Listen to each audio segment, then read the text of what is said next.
बिस्मिल्लाहिर्रहमानिर्रहीम। अस्सलाम वालेकुम स्टूडेंट्स।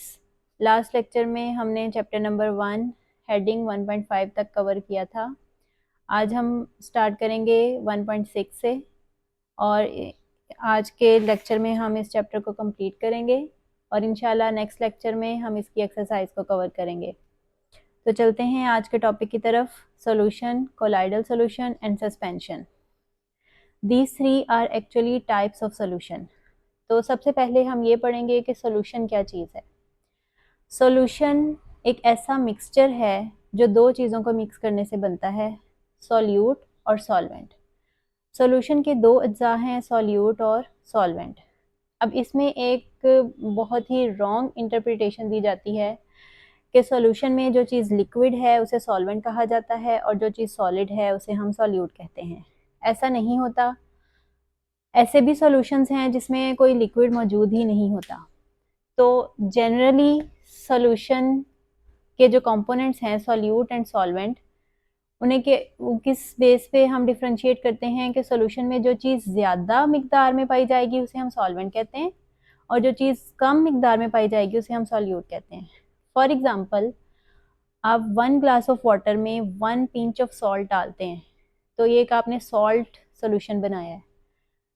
तो इसमें सॉल्यूट जो लेसर अमाउंट ऑफ सब्सटेंस है जो कि सॉल्ट है वो सॉल्यूट होगा और वाटर चूंकि वो आपने ज़्यादा मिकदार में लिया है तो वो सॉल्वेंट है। Coming towards the type of solution, तो सबसे पहले अगर आप कोई ऐसा सॉल्यूशन बनाते हैं जिसमें आपने सॉल्यूट डाला है सॉल्वेंट के अंदर और उसमें कम्प्लीटली होमोजेनाइज्ड फॉर्म में मिक्स हो गया, होमोजेनाइज्ड मीन उसमें कम्प्लीटली मिक्स्ड फॉर्म में वो हो गया, उसमें आपके जो पार्टिकल्स हैं वो आपको नज़र नहीं आ रहे, तो ऐसे सॉल्यूशन को हम कहते हैं ट्रू सॉल्यूशन।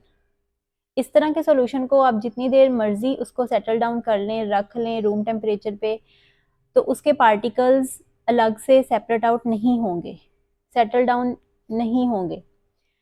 कोलाइडल सॉल्यूशन और ट्रू सॉल्यूशन और सस्पेंशन के दरमियान वाली चीज़ है। अब पहले हम सस्पेंशन को डिस्कस कर लेते हैं। सस्पेंशन एक ऐसा सॉल्यूशन है जिसमें पार्टिकल्स बहुत ज़्यादा लार्जर इन साइज होते हैं और इनको आप आम आंख से देख सकते हैं। अगर आपके पास कोई सोल्यूशन सस्पेंशन की फॉर्म में है तो उसमें पार्टिकल्स आपको विजिबली दिखाई देंगे। अगर ट्रू सॉल्यूशन को आप किसी फिल्टर पेपर के थ्रू आप उसको फिल्टर करते हैं तो इसमें से कोई भी रेजिड्यू आपको फिल्टर पेपर के ऊपर नहीं मिलेगा, लेकिन जब आप सस्पेंशन को किसी फिल्टर पेपर से गुजारते हैं तो इसके ऊपर रेजिड्यू बच जाएगा, उसमें जितने भी पार्टिकल्स हैं वो फिल्टर पेपर से गुजर नहीं सकेंगे और वो रेजिड्यू की फॉर्म में आपको मिल जाएंगे। ट्रू सॉल्यूशन में पार्टिकल्स अच्छी तरह से इसके अंदर मिक्सअप हो जाते हैं, हल हो जाते हैं, लेकिन जो सस्पेंशन है इसमें पार्टिकल्स इसमें अच्छी तरह से मिक्सअप नहीं होते और सेटल डाउन हो जाते हैं, नीचे बैठ जाते हैं।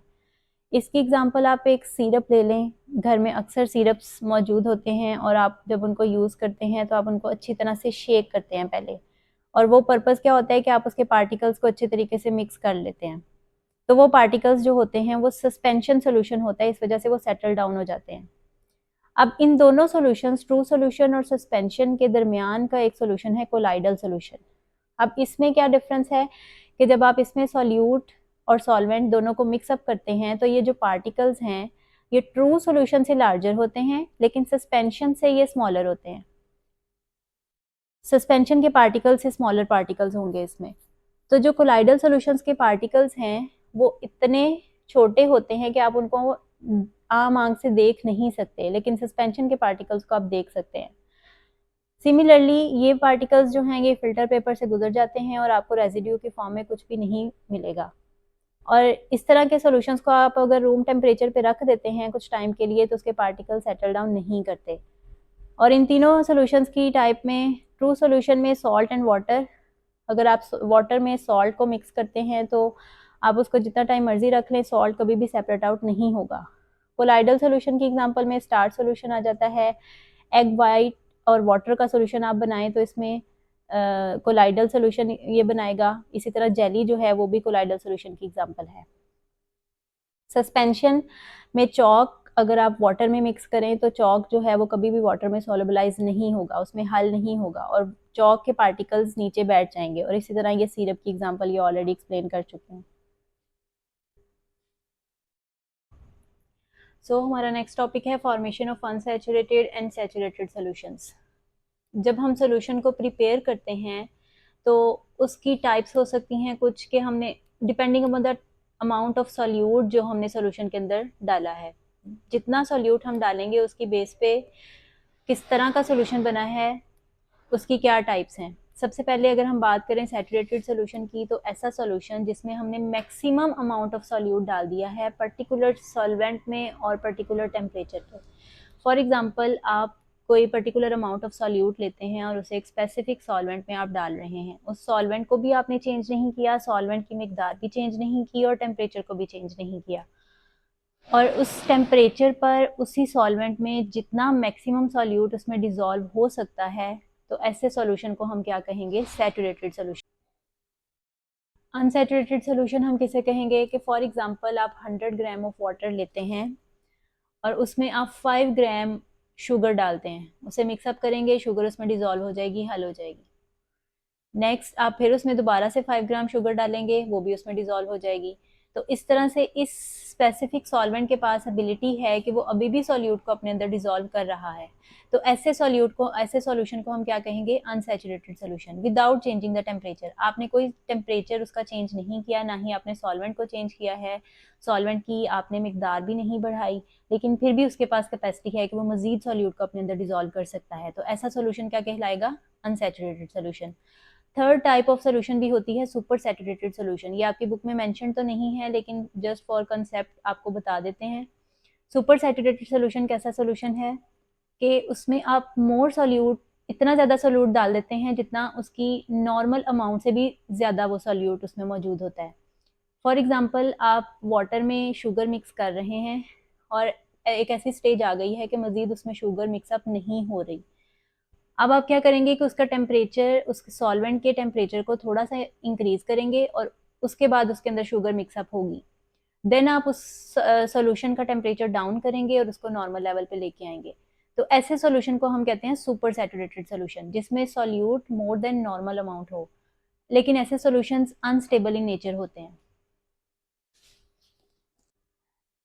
इसी में एक पॉइंट है difference in solubility at a same temperature in a particular solvent, कि आपके पास एक ही सॉल्वेंट है, टेम्परेचर भी सेम है, लेकिन डिफरेंट सॉल्यूट्स की सॉलिबिलिटी उसी सॉल्वेंट में डिफरेंट होगी।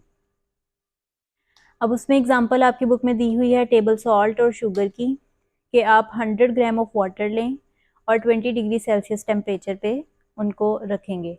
दोनों सॉल्यूशंस का टेम्परेचर भी सेम है और सॉल्वेंट की अमाउंट भी सेम है, लेकिन इसमें क्या होगा कि अगर आप टेबल सॉल्ट को सॉल्वेंट में डिज़ोल्व करेंगे तो वो 36 ग्राम नमक 100 ग्राम ऑफ वाटर में डिज़ोल्व हो जाएगा 20 डिग्री सेल्सियस पे। लेकिन अगर हम शुगर की, चीनी की बात करें तो वो 20 डिग्री सेल्सियस पे 100 ग्राम ऑफ वाटर में 203.9 ग्राम शुगर उसमें डिज़ोल्व होगी। इसकी रीज़न क्या है कि शुगर का मॉलिक्यूल लार्जर है और सॉल्ट का मॉलिक्यूल स्मॉलर है। तो जब भी कोई चीज़ दूसरे सॉल्वेंट में या दूसरी चीज़ में सोलबलाइज होती है, हल होती है, तो सोलबिलिटी का रूल होता है कि मॉलिक्यूल्स ऑपोजिट आइंस एक दूसरे को सराउंड करते हैं। फॉर एग्जांपल अगर वाटर है तो जो वो टूटेगा, वाटर का मॉलिक्यूल टूटेगा तो वो H पॉजिटिव और OH नेगेटिव आइंस बनाएगा। इसी तरह से अगर ये सॉल्ट का मॉलिक्यूल ब्रेक डाउन करता है तो Na पॉजिटिव और Cl नेगेटिव आइंस बनाएगा। और जब इन दोनों का सोल्यूशन बनेगा तो वाटर का H पॉजिटिव और Cl नेगेटिव ये एक दूसरे को अट्रैक्ट करेंगे और टेबल सॉल्ट का Na पॉजिटिव और वाटर का OH नेगेटिव एक दूसरे को सराउंड करेंगे। तो ये स्मॉलर मॉलिक्यूल है तो इसकी सराउंडिंग कम होगी वाटर के इर्द गिर्द, तो इस वजह से ये कम सोलबलाइज होगा। लेकिन शुगर का मॉलिक्यूल बहुत ज़्यादा लार्जर है तो इसके पास ज़्यादा चांसेस हैं कि वाटर को सराउंड कर सके और इस तरह से इसकी solubility at a particular temperature in the same amount of solvent ज़्यादा होती है। So coming towards our last topic of this chapter, effect of temperature on solubility of solutes. सबसे पहले solubility क्या चीज़ है? सॉलिबिलिटी की अगर डेफिनेशन देखी जाए तो क्या है कि 100 ग्राम ऑफ सॉल्वेंट में जितना मैक्सिमम सॉल्यूट आप डिज़ोल्व कर सकते हैं एट अ पर्टिकुलर टेम्परेचर, तो उसको हम कहते हैं सॉल्युबिलिटी। सॉल्युबिलिटी के ऊपर टेम्परेचर का क्या इफ़ेक्ट आता है? जनरल परसेप्शन जो सॉल्युबिलिटी को लेकर और टेम्परेचर को लेकर की जाती है वो ये है कि जैसे ही हम टेम्परेचर को इंक्रीज़ करते हैं तो सॉल्युबिलिटी इंक्रीज़ होती है, but this is a wrong perception. ऐसा नहीं होता। इसकी 3 पॉसिबिलिटीज़ हो सकती हैं कि अगर आप टेम्परेचर को इंक्रीज़ करते हैं तो सॉल्युबिलिटी इंक्रीज़ भी कर सकती है, डिक्रीज़ भी कर सकती है और उसके ऊपर कोई इफ़ेक्ट नहीं भी आ सकता। तो ये 3 टाइप्स हैं, 3 पॉसिबिलिटीज़ हैं सॉल्युबिलिटी के ऊपर टेम्परेचर के इंक्रीमेंट की। फर्स्ट ऑफ ऑल, अगर हम इंक्रीज़ की बात करें कि सॉल्युबिलिटी इंक्रीज़ करती है with the increase in temperature, तो उसकी एग्जांपल्स आपकी बुक में दी हैं potassium nitrate, silver nitrate, potassium chloride, copper sulphate and sodium nitrate. अगर सॉल्युबिलिटी की डिक्रीज़ की बात करें, अगर आप टेम्परेचर को इंक्रीज़ करें तो कुछ सॉल्यूशंस ऐसे हैं जिनकी कुछ सॉल्यूट्स ऐसे हैं जिनकी सॉल्युबिलिटी इन सॉल्वेंट डिक्रीज़ करती है और उसकी एग्जांपल्स हैं lithium carbonate, calcium chromate. Gases की सॉल्युबिलिटी भी टेम्परेचर को इंक्रीज़ करने से डिक्रीज़ होती है।